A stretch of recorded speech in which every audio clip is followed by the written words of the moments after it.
Et welcome à tous, regardez-moi ça, elle est très très peu connue ce modèle, c'est la Twingo 3 GT. Alors il y a eu la Twingo 2 RS, Twingo 2 GT, la Twingo 3, il n'y a pas eu de Twingo 3 RS malheureusement puisque c'est une plateforme avec le moteur arrière, un petit peu comme la Renault 5 Turbo, voilà.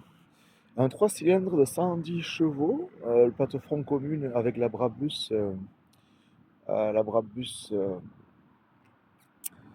et regardez-moi ça, je pense qu'elle sera un jour futur collector. Alors, elle a été très décriée puisqu'elle était quand même en concurrence avec la Barth ou les Mini, etc. C'est quand même une 5 portes, le concept Twin Run à l'époque. Et c'est vrai qu'elle est très jolie, mais elle n'a pas eu son effet parce que les puristes disaient que ben voilà, il aurait fallu peut-être plus de chevaux que 110 chevaux, même si qu'avec une Europrog, je pense qu'on peut atteindre un peu plus. Et elle est vraiment rare. Alors, elle est un peu, elle est un peu rabaissée. Est-ce que vous en pensez? Cette couleur, elle est vraiment très jolie, cette couleur. Et à l'intérieur, c'est vrai que ça ressemble beaucoup à une Twingo de base, même si voilà, les sièges sont jolis avec des beaux pneus de vitesse. Ça reste une Twingo de base.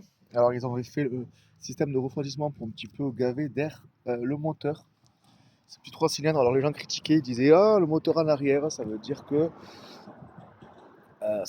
le moteur ça va chauffer les courses, alors que c'est pas vrai.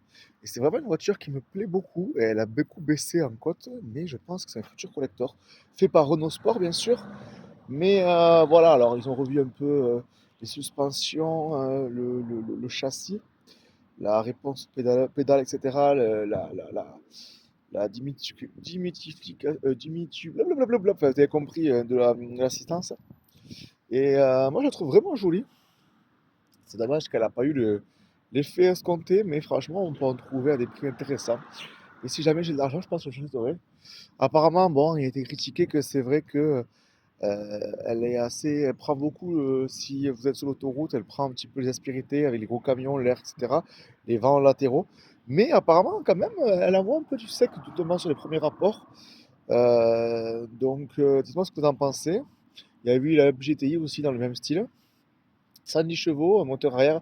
Alors apparemment, elle est vachement bridée puisque il faut faire attention parce que quand même, moteur arrière, ça ne peut pas être mis à toutes les mains, même s'il y a des vidéos sur Internet qui montrent que en déconnectant quelques fusibles, apparemment on peut s'amuser. Mais voilà, moi en tout cas, m'intéresse beaucoup Twingo 3 GT et je pense que c'est un futur collector. Abonne-toi.